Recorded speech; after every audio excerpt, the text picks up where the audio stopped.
And welcome back to the Allcast, everyone. I am your host, Brant Fowler, and I just wanted to pop on here and do a quick commentary on the ending of Dynamite and just talk about surprise debuts, surprise endings, and returns and that kind of thing based on what happened at the end of Dynamite. So if you have not watched AEW Dynamite this week, I am going to spoil that ending for you, so you can come back and watch that later.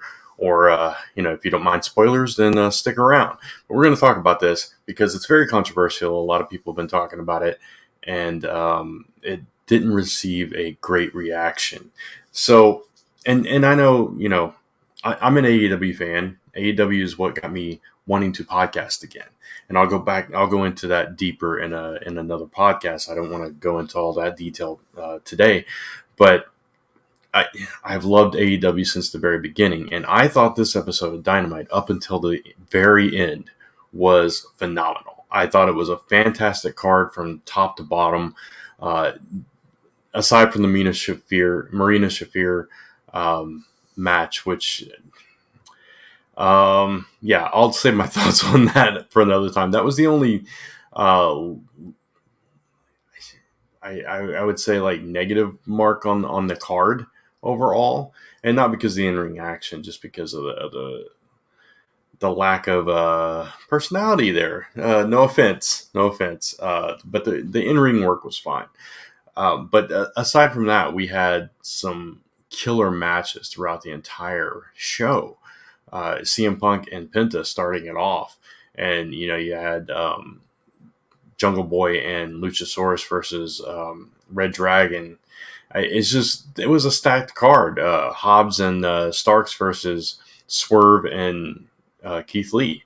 Just so many great matches. And then we have that final match, dream match for a lot of fans, Minoru Suzuki versus Samoa Joe.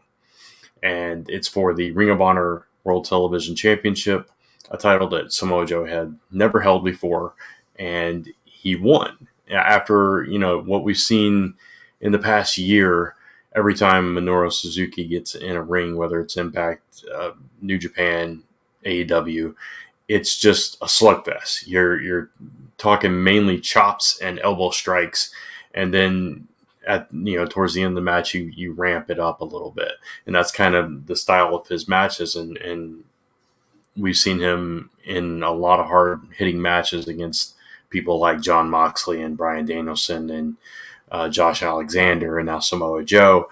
And for fans of Suzuki, which I was not familiar with him before he came to AEW, I didn't watch a whole lot of New Japan, but for fans of Suzuki, that's like a dream match, right? But I'm getting away from my topic. I'm working up to this, so bear with me. But this match was pretty solid, and I mean, these guys were busting each other's chest up.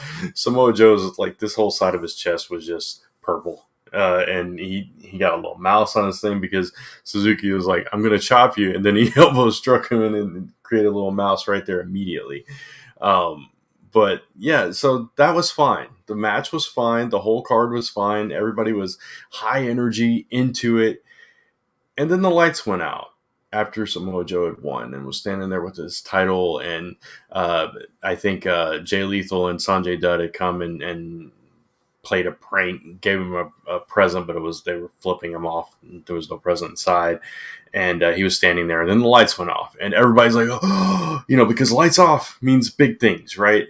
As wrestling fans, we've become accustomed to when the lights go off and then they come back on, something cool is going to happen. Somebody cool is going to be there. Yes, there are certain entrances that employ it as well. Malachi Black, Cody Rhodes, different entrances, Undertaker.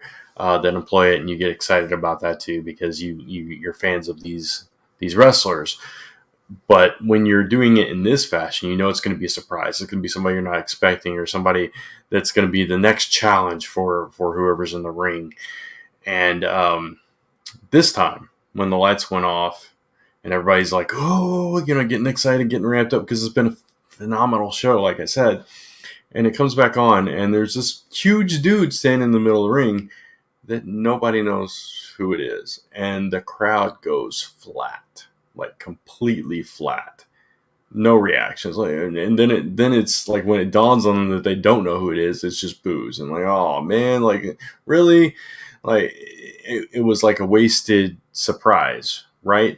And so I understand the reason they did this. Now, if you didn't watch it, um, the surprise debut was Satnam Singh, if I'm pronouncing that correctly, who is an Indian basketball player. And the reason for this being, Sanjay Dutt is huge over in the India market, and Tony Khan has a deal with the India market, and he's trying to get AEW recognition over there and popular over there. So I think Sanjay Dutt is going to manage Satnam Singh in this whole partnership. We've seen a similar thing with TNA in the past, and Rinka King was, it's really big over there, and Sanjay Dutt is really popular. So it makes sense when you're trying to do that. An article I read referenced when WWE did this with Jinder Mahal, and suddenly out of nowhere he was the world champion, and everybody was scratching their heads like, why? But it was for a similar reason. But in this instance, this is somebody that we've never seen before in a wrestling ring, or at least, most of us in the States have not seen this guy in the ring. I had no idea who he was. And when you do that, and you close out a show that's been really good, and you close out a show with a dream match of Samoa Joe versus Minoru Suzuki, and you end it with this surprise debut of somebody that nobody's ever heard of, and who just like takes out Samoa Joe, and he's basically a rookie, even though he's a big dude, he's a rookie, right? It just, I don't understand the logic behind that, and it does leave the crowd flat. There are other ways you could have done this. If you were going to do this kind of debut, maybe not do the lights off, lights on thing. Maybe just have him walk out. Maybe have him come through the crowd. Maybe do this in the middle of the show instead of at the end. There are a dozen other ways you could have done this. I think I love the lights off, lights on gimmick. It's exciting. It gets you pumped. And when somebody's standing in the middle of that ring that you're like, oh crap, this guy, or this girl, it gets you excited for it. And I know a lot of people were hoping this would be Cesaro, and you could have done Cesaro. You could have done just anybody that would have been a really good opponent for Samoa Joe. Somebody from Ring of Honor. He's just became the Ring of Honor television champion. Maybe Jonathan Gresham. A lot of people are starting to know who he is now that haven't been watching Ring of Honor. Somebody that's known from that scene, I think would have been a better choice here. And I think my video quality just went down a little bit. I do apologize for that. But anyway, so it makes me sad because this isn't the first time that this has happened with AEW. And this is a company that I absolutely adore. And I remember Jamie Hayter. It wasn't a lights off, lights on thing, but she came masked and everything. And when she unmasked, it's like nobody really knew who she was. Yes, she had been in AEW before. Yes, people that have been watching New Japan might have recognized her, but her look had changed since she was in AEW. She had basically transformed her body, even so she looked completely different. And the crowd didn't know who she was. And that's unfortunate when that happens. So people that you don't know who they are and you haven't ever seen them, and I think it's better to just build those up organically, promote those people, or have them come through the crowd and have to explain that. But don't do it to close your show out. And AEW keeps making that same mistake, unfortunately. And I think had they gone a different route with this, this whole night would have just gone down in the books as one of the best Dynamites.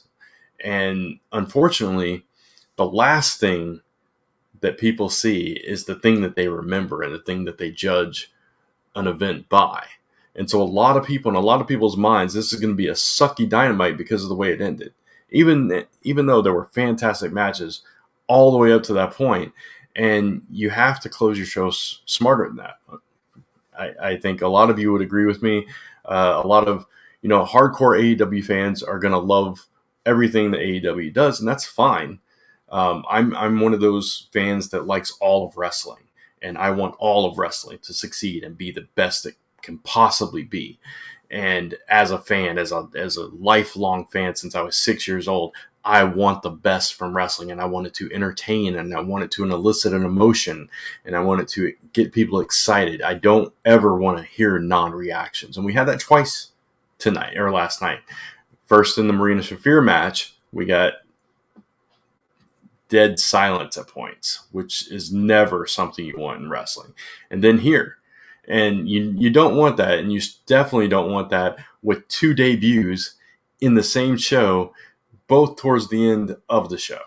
So yeah, some missteps here for AEW. They're still young, they're still growing, still learning, and hopefully in the future they'll learn from this mistake and kind of reserve these lights off, lights on surprise debuts or returns for people that at least the crowds know who they are at that point. But I understand the reasoning, to reach out to the India market. I get the reasoning behind it. It was mishandled, unfortunately. So, what are your favorite surprise debuts or returns in wrestling? I'll tell you one of mine real quick before I wrap this video up. I forget if it was a Raw. I think it was a Raw or a pay-per-view. I think it was a Raw. And it was The Rock had not been around for a while. He had left WWE, went to make movies, and I don't think anybody expected him. I think maybe there was some rumors, but there was nothing confirmed at that point. And it was when he came back with the big belt buckle, and he was all Hollywood that time period, and there was like this big build, and the lights went out, and then there was music that you didn't recognize, and it was just kind of pumping, and there was like this lighting effect that went around, and you started seeing lightning, and people were like, oh, lightning, electricity, and people were starting to catch on. And then you heard, if you smell, or whatever it was. However, that particular version opened, and just the crowd went bonkers. And I was at home watching this, and I just went bonkers too, because I'm a huge Rock fan, and that's one of the best surprise debuts that I recall. I mean, there are a lot, right? And I love when people debut and people surprise you and people come out of nowhere. And I just think that you need to save that for people that are really going to get the people excited and get the audience excited. So do that. Do more of that, Tony Khan and AEW. And I'm still going to be watching. I still love your product. Unfortunately, this was, just not the greatest ending in the world for a stacked, completely awesome Dynamite up to that point. So that's my thoughts on the whole surprise debut from AEW Dynamite this week. I'd love to hear your thoughts in the comments below, and please hit me up at allpodcast.com. That will take you right to this YouTube channel. For now, I'm going to be redirecting that eventually to a website where you can get to the audio podcast and the YouTube channel from there. And also you can sign up for my newsletter, subscribepage.com/free AEW comic. You can get a free AEW fan comic from creator Todd Black. He did a phenomenal job with this story that kind of chronicles the beginnings of AEW. It's just a beautifully told story where he really got in the voices of some of the characters. So you should definitely check it out. You get that free, sent to you digitally for just signing up for the newsletter, which is a very infrequent newsletter. I'm not going to spam your inboxes, so you will just get some updates periodically from me on what's going on with the Awcast. And if you want to check out the audio version, you can check it out at the-all-cast.simplecast.com, or you can just go look it up on iTunes, Spotify, or wherever you get your podcasts from. Hopefully a new episode will be dropping this week, but you can check out the first episode that's all about my WrestleMania 38 takeaways that is live now. And you can follow me at the Awcast across social media. So thank you for tuning in for this video. Again, leave a comment below, give me a like and subscribe, and I'll see you next time right here on the Awcast. Take care.